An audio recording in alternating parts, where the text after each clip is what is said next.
Welcome back after we did a pretty different kind of episode last week, so I think people are ready to get back into the chronology of things. Yeah. We're going to talk about debris and flaperons and barnacology and such.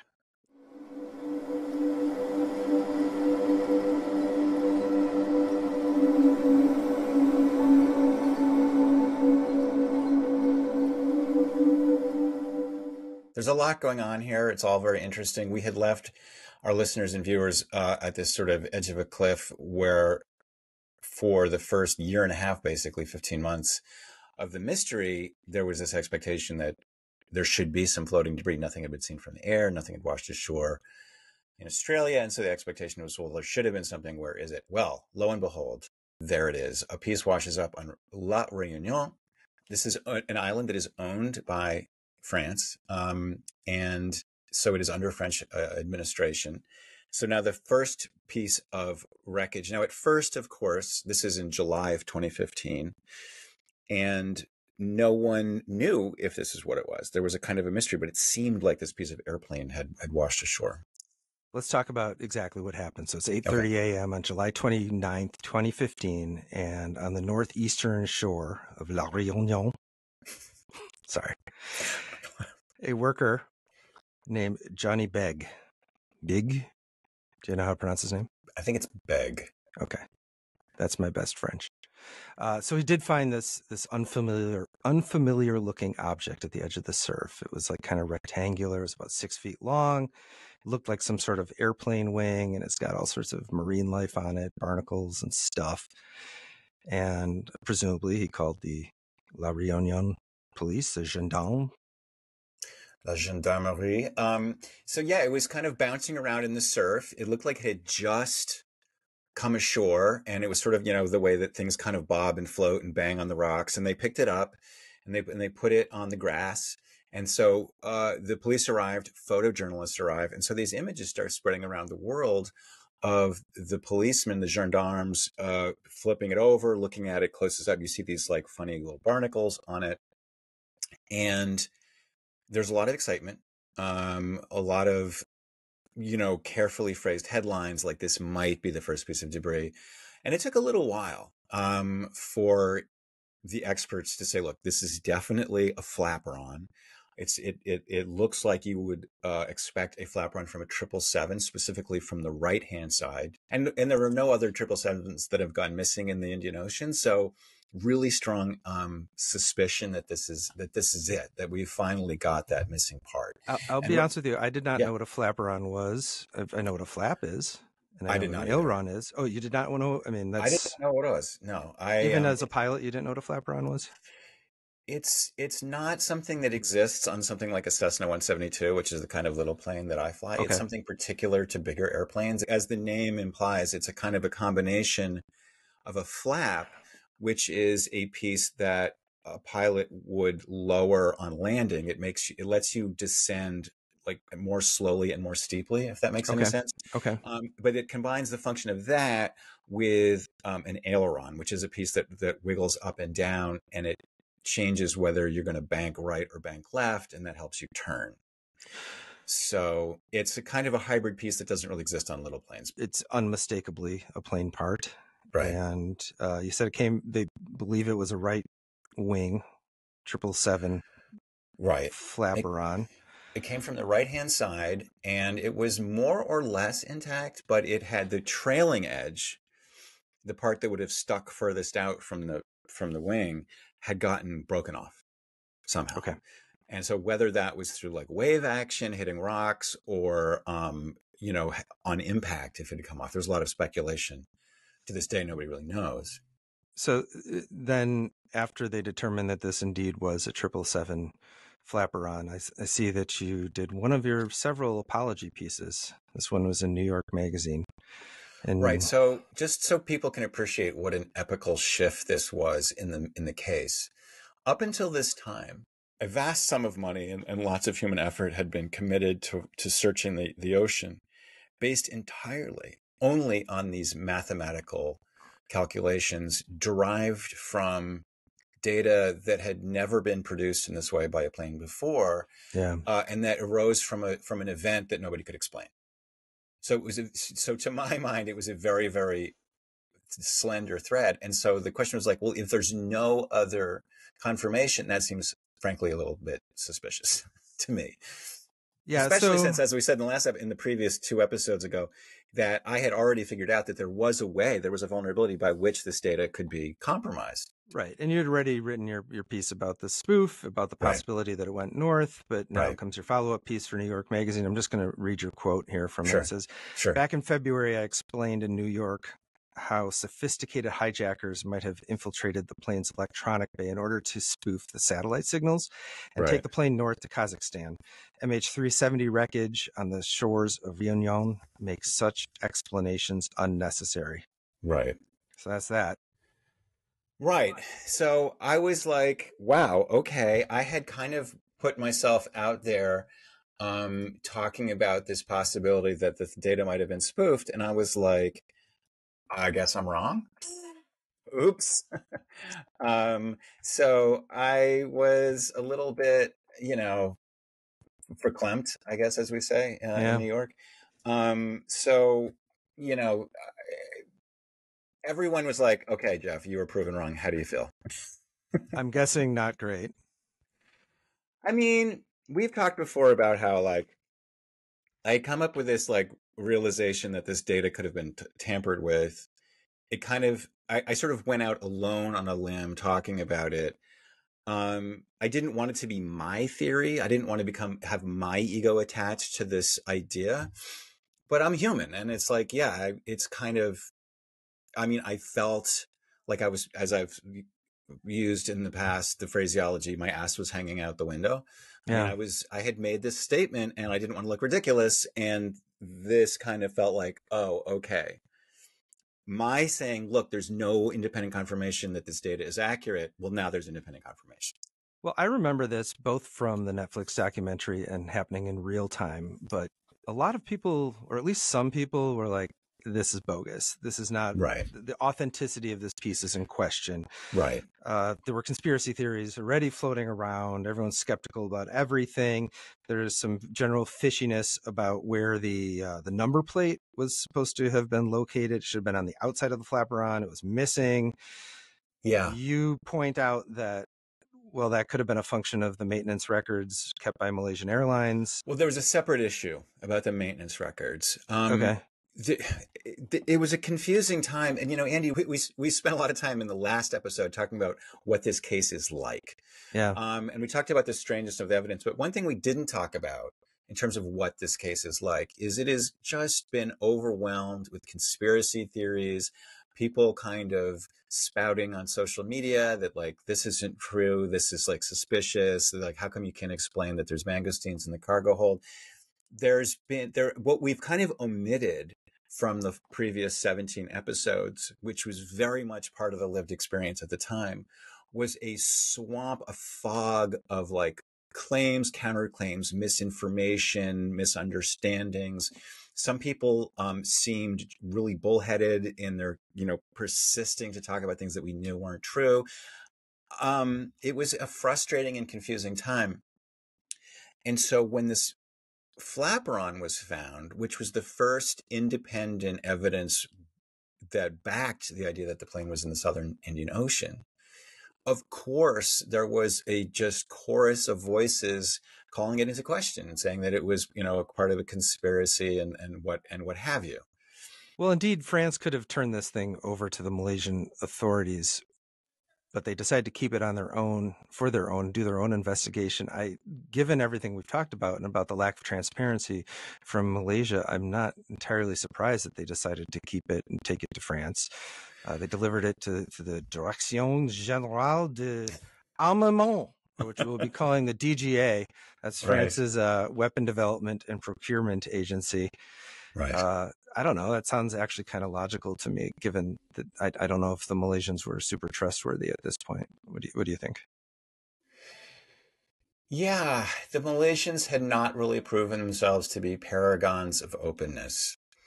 And the French also have a history of national pride. So they kept it. They didn't really, they weren't exactly paragons of openness either.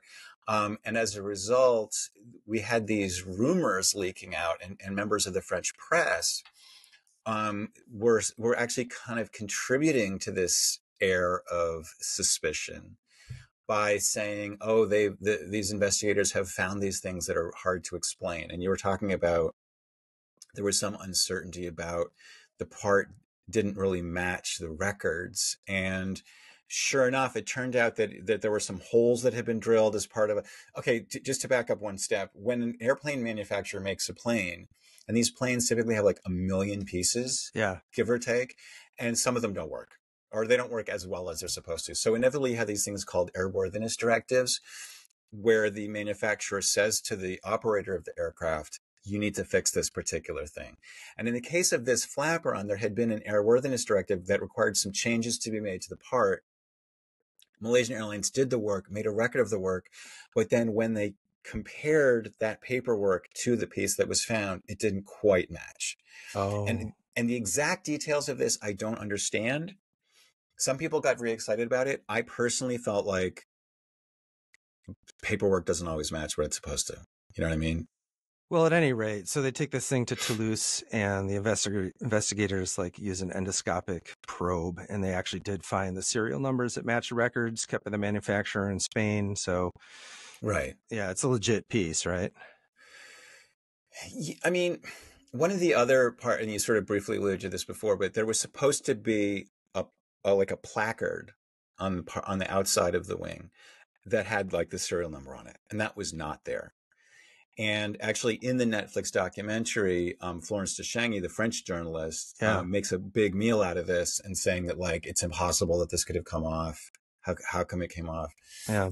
And so much of puzzling through this mystery is about, well, what is just different from what you'd expect and what is actually suspicious. Personally, I feel like if a piece has been banging around in the ocean enough that half of it's come off, as we said, the trailing edge was all kind of like stripped away. So I don't know, pieces fall off it. I mean, if all of the other evidence is suspicious, then that could be another piece of it, but it's ambiguous. They went down kind of a wormhole in the documentary, or at least I went down a wormhole about how it could have maybe been taken from a scrapyard or something like that. But I sort of feel like finding the serial numbers on the inside are good enough for me. Finding the stuff on the inside definitely, I think, removed any suspicion about the origins of this piece, like several orders of magnitude down the scale of unlikelihood. Yeah. This very much seems like it came from MH370, because let's say that you wanted to fake it. Let's say that you wanted to make a piece, you wanted to make it seem like it came from MH370, it really didn't. You would have to have your secret agents infiltrate this Aerobus subcontractor in Spain, look at these handwritten records where somebody in hand had written down like what the part was, this subcomponent that makes up this Flaperon. It's real James Bond stuff. That seems which is like not to say it's impossible. It's not impossible. We're not saying anything's impossible, but that seems like an extra. I mean, that's some intense forgery. And then the question becomes, well, in the service of what? Yeah. In the service to make it think that the plane is in the Southern Ocean, but most people think that anyway. So who would be motivated to falsely think it would be in the Southern Ocean? Like, my gears were turning in my brain. I was like, well, okay. Would it be impossible for the Russians, if they took the plane, to take a part off it and put it in the Southern Ocean, or put it right on the shore of Réunion Island? And the answer was, well, no, that wouldn't be that hard at all. Actually, it'd be pretty simple. That seems like a much easier way of doing it than faking a piece from some other. Right, but there's no reason for anybody to make a fake part. Okay, all right, let's get past that. So let's just assume that's a legit piece, right? Yeah. And that gives the investigators some opportunities, right? So now they can do the reverse drift modeling. So just the mere existence of this Flaperon, now that we've stipulated that it does come from MH370, the mere existence tells us that the plane did go into the Southern Ocean. And now so what else can we learn, or how else can this Flaperon steer us towards solving the mystery? how can it tell us where the plane went in the ocean? The other part of it is looking at the organisms on the barnacles that have attached themselves to the Flaperon, and what kind of species they are, what part of the ocean they live in, and that leads to this August 21st, 2015 French article from Depeche. And now let's do some French, Jeff. I want to see how yours. I'm gonna try it, and I translated it in my head. Okay. But there were a couple words that I had a little trouble with. Okay. Right, here we go. All right, I'm ready. Taking my glasses Strapped off. in. Selon un expert aéronautique toulousien qui a requis l'élément de le voyeur n'aurait pas flotté pendant plusieurs mois à la surface de l'eau, mais aurait dérivé, plongé entre 2 heures à quelques mètres de profondeur. How's that? Entre 2 heures, which means between two. Okay. Did you like my French? The gist of all that is that this piece couldn't have floated. It didn't float on the surface. It floated at a depth of several meters. Yeah, the deux heures thing. They're referring to this two waters. Two eggs in between 2 hours, but right. Two waters. No. Deux heures between two waters. We're gonna get hate mail. We're gonna deservedly get hate mail from French dude, speakers. You can go. You want to try the French? Let's see how your Duolingo's going. No, monsieur. Okay. Duolingo. Oddly, for all that international communications I took, I barely had to use my French in real life. You gotta keep using it. And when I went to Paris, I'd speak French to them and they'd speak English back to me, so it was very demeaning. But I actually got back into French because of the Air France 447. A report was issued, it was under the jurisdiction of the French, and a very interesting report was issued in French, and I kind of like plowed through it, half understanding what they were saying, and I was thinking, man, I took all this French in high school, I should use it. It should be usable. Yeah. So I kind of brushed on about that, and then it became useful again for MH370. The French have a very good accident investigation agency, and they are, I mean, a lot of the words in aviation are from French because they were the initial this is a whole nother story, but the Wright brothers, having invented the airplane, then kept it secret for 10 years and really left the French to become the premier aviation nation. Anyway, that is neither here nor there. But the kicker of this quote is the between two waters part. Which is just their way of saying it floated submerged. It was kind of neutrally buoyant. And that really caught my attention because I am a scuba diver. And if you scuba dive, you know how hard it is to maintain neutral buoyancy. You actually, as you breathe in and breathe out, you're constantly like rising and sinking. And if you want to float absolutely neutral, you have to kind of hold your breath, which you're not supposed to do. Pieces of inert, inanimate objects don't float neutrally. It's impossible. You either go up or you go down. So how is this possible? And why did they even remark on it? So I was looking at pictures of the Flaperon, of which many were taken when it was resting on the beach before the gendarmes carted it off.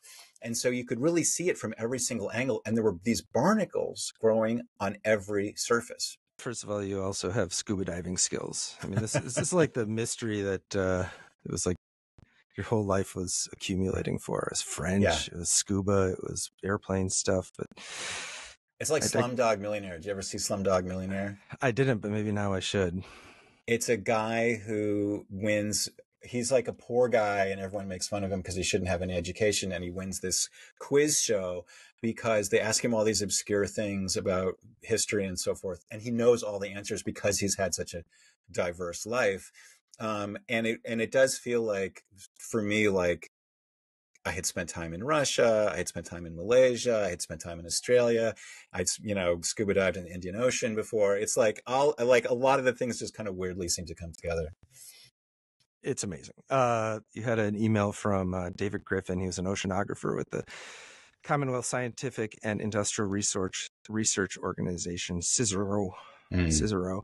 He said he was talking about the buoyancy of an inert object. He said it's very hard to build something that will float slightly below the surface. Right. That makes sense to me. Yeah. he says the probability that an aircraft part does this is minuscule. The only way it can do it is if some of the object breaks the surface. If it does not break the surface at all, it must sink. Right. Right. So he's saying it's floating or it's sinking. It's not both. So, it can float just touching the surface. But that's not what they said. In this report, it said several meters under the surface. So what does that even mean? And so I'm trying to decipher what this means. We're working on like third-hand reports and trying to understand what this is all about.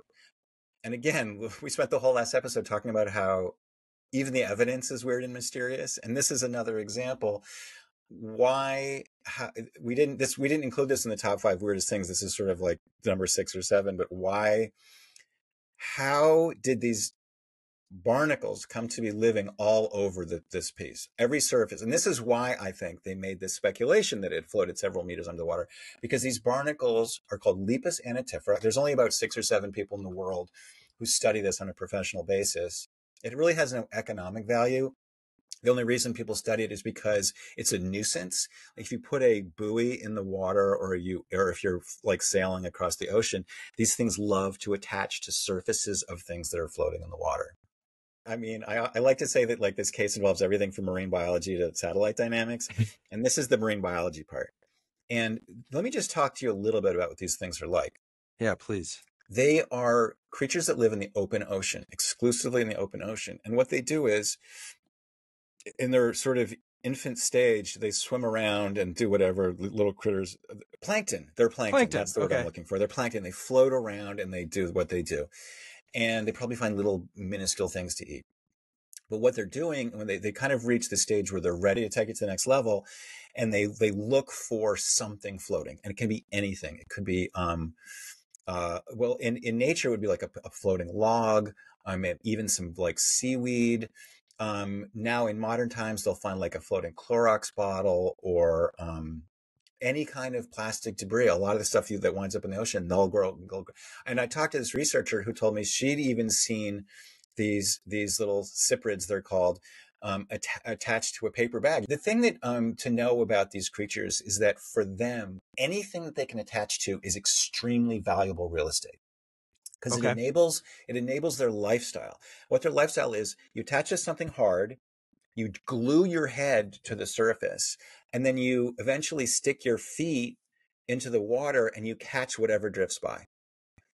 And so they need to find something to attach to. And so if you, there was a lot was learned about these things because there was a tsunami in Japan and it washed a lot of junk out to sea.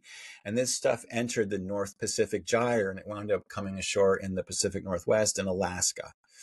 And they could see basically how the material had floated through the ocean by what species of barnacle attached, how big they were, like how fast they had grown. And so you're able to really tell a lot about the path that these things have drifted by looking at them, particularly the shells, because their shells are made of this kind of calcium carbonate. And their composition varies depending on how warm the water is. Like different impurities will enter into the sort of matrix of this material at different rates depending on how warm it is. So it's really like a real record.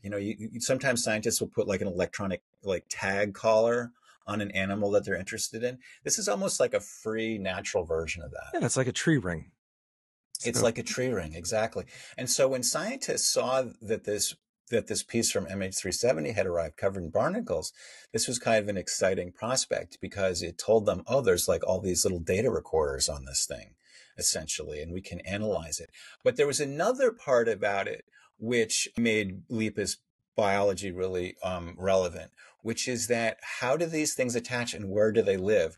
Yeah. But basically, it's not like a seed landing on soil. These things are animals, and they're free living animals at first. And so they'll come to a piece that's floating around and they'll explore it. And they'll walk around it and they'll sniff it out and they'll see what's the best part for me to attach to. And they like to be in a part that's in the shade. So that's like, if there's a part that's on the bottom, they'll attach to that. And if the part is like flipping around, they'll try to find a part that stays in the water the most. And so when I looked at this piece and saw that there was barnacles all over it, that implies that the piece was completely covered in water, right? And that indeed is what the French researchers were puzzled by. They're like, this piece seems like it would be totally submerged because there's barnacles all over it, and the barnacles live in water. And if you get a buoy or something, or sometimes like I went searching around looking for pictures of boats that had gotten overturned and washed ashore. And when you look at pieces of debris that float in a stable way in the water, you can see a line where the lepus will live below the water line. And there's usually like a line of algae, which is where the water kind of comes and goes. And so that didn't happen on this. And also the researchers in Toulouse put it in water to see how it would float. And it floated, and we can put up a picture of that too. It floats like quite high. The reason that this was of interest to the researchers was because the other clue that this Flaperon was going to offer them was an opportunity to do something you mentioned briefly earlier, reverse drift modeling. Mm-hmm. We've talked in a previous episode about how if you know how currents go, you can make a probabilistic model of how something that I put in the water today, where it will be 6 months from now. And conversely, if I have a piece, I can run a model backwards and generate a probabilistic model of where it was 6 months ago. And so I'll get even more specific on this, okay. and then I'm going to need you to break this down for me, because I'm not sure that this is extremely obvious to people who are hearing this. So maybe you can make it more obvious.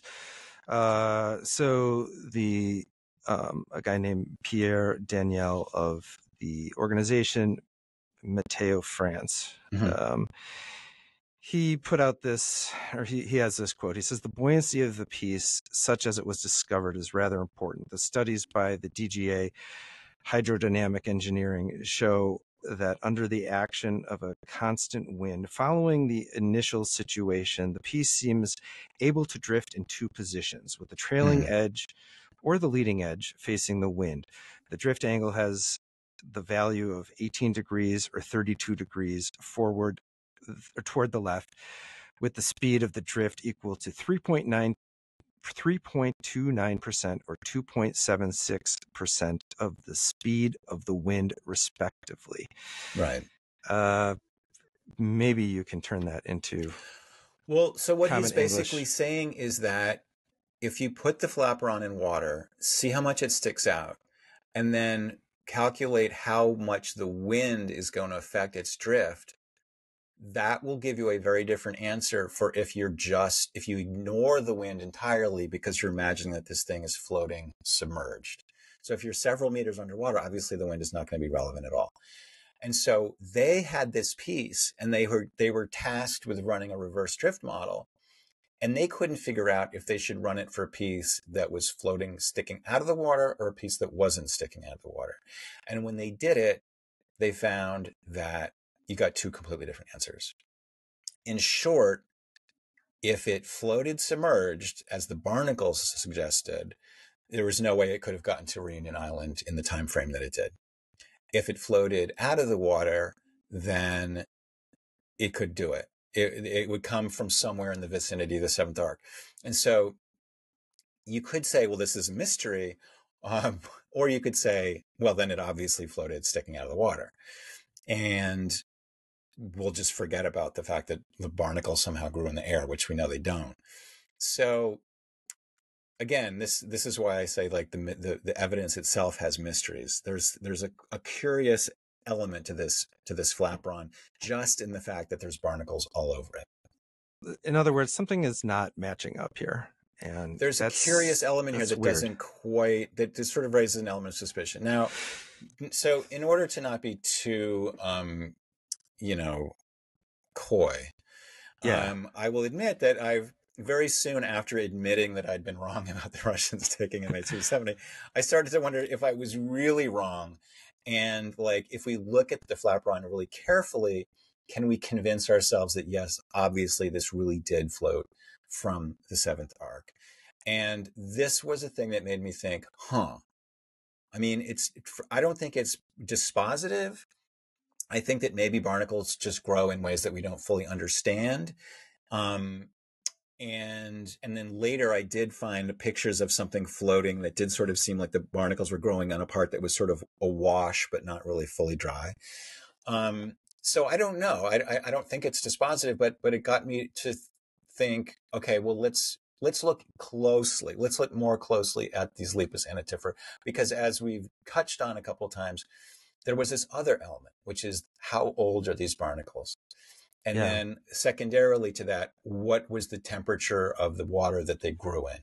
All this is saying that after thousands of simulated drift models, something just doesn't seem right, which makes you think that perhaps. It raised enough questions in my mind to say, all right, let's take a deeper look. And I have to say that like by this point, almost everybody, and some people had started to think maybe Jeff Wise is right. Maybe it is all a bit thin that we're hanging this whole thing on these satellite signals. Maybe there is a possibility that it was hacked. But then when the Flaperon was discovered, the door closed. I would say that like Yeah. 99% of anybody who had been with me or had been was sort of spoof curious. At that point, they're like, no. This like the debris is there. It could only be there because it floated there. And I was like, really? Because it seems to me like it actually would not be that hard to put a piece in the ocean. And I was like, okay, so what else might indicate some doubt? Yeah. And the answer that I quickly came to was like, well, how old are these barnacles? Because it's easy to imagine someone saying, this is a sort of story that ran through my head. Imagine that like you've stolen this airplane, you got away scot-free. Everyone agrees that the pilot took it into the southern Indian Ocean where the Inmarsat data says it went. You've actually taken it north, and you're sitting pretty in your dacha in the Siberian Yeah. woods. Yeah. And you're like feeling very proud of yourself. And you start to see that like people are starting to talk about the fact that like it's all very thin, and it would be Right. nice if you had a piece that actually confirmed it. And so then you go to your garbage dump where you've got the pieces of this thing, and you take out a Flaperon and you send it with your agent down into the ocean, and you tell him to stick it in the ocean for a little while and then have somebody find it in Réunion Island. Now, is that completely, I mean, the whole scenario that I'd proposed previously involving sneaking into the eBay and like figuring out how to like steer the airplane, all this stuff, that was super, super arcane James Bond stuff. Just taking a piece and sticking it in the ocean seemed to me really simple. And I wondered if like maybe they like stuck it on the bottom of a boat for a couple months. Okay, so but I said to myself, okay, like what am I going to look at as proof that I'm wrong? Or at least evidence that I'm wrong. And the answer is like, well, if these barnacles are the size of barnacles are after a year and a half, then that would suggest that this thing has been in the water for a year and a half, well before I was raising any questions about it publicly. So that would sort of kind of not completely eliminate the possibility, but make it much less likely. Basically, I started to ask around. I said, what do we know? I dived into literature. As I said, there's not that many people who study these things. I found a woman who lives in Pennsylvania who is a marine biologist professor, and she has thousands of these shells in her garage. And everyone I talked to, everyone I asked said these pieces look like they're a couple months old. And this gets back to the biology of Lepus antitifera, which is that it is an organism that evolved to grab onto pieces like wood, Yeah. which degrades and disintegrates in the ocean. So it has a very, very fast life cycle. It grabs onto a piece, it eats as much as it can, grows as quickly as it can, reproduces, and then it's fulfilled its life mission. It will continue to live for like a pretty long time. I don't even know how long. But its mission is to reproduce. And so it will reproduce like in a month. So my last note, as we're talking about July 29th, 2015. So that's Right. a year and 3 months or so, 4 months after the plane went missing. So these things have been growing for like 16 months. But when I ask people who study them, they say that it looks like something you'd expect to find after like a month, 2 months, maybe 3 months. I continued to dig around, and I found a boat that was in the paper down in another French island, and it had like broken free in a storm in northwestern Australia and had drifted across not exactly the same route that the Flaperon was believed to have drifted, but sort of the same neck of the woods, generally speaking. And it had barnacles that were like about the same size, but it had only been floating for a couple months. You Okay. can get, you'll see pieces, occasionally these things will wash ashore, and that they're really crazy looking. Like these animals have a long sort of fleshy stalk and a barnacle, a heart, like a shell at the end. Yeah. And they look freaky. They look Th- like Medusa, and basically. people eat these in Portugal, did you say? Portugal? There's a species in Portugal that lives on rocks. The ones that float in the open ocean, like if they wash ashore, they'll immediately like die. They don't like being ashore at all. And so, and that becomes relevant as future pieces wash up, because not very few of them are found with barnacles on them. But that might just be because like crabs and seagulls love to eat these things. So quickly, within I would say like a month of this piece washing ashore, I've gone from sort of publicly admitting that I was wrong to talking to a lot of marine biologists and starting to get this really severe doubt that how do we explain that this piece, which has been floating for a year and 4 months or however you want to call it, has marine life on it that's much, much younger. Do you think that it? I mean, we always talk about credibility, but you've had to apologize on a couple different occasions, and Yes. then you've had to retract those apologies as you've learned more. Do you think that makes people think that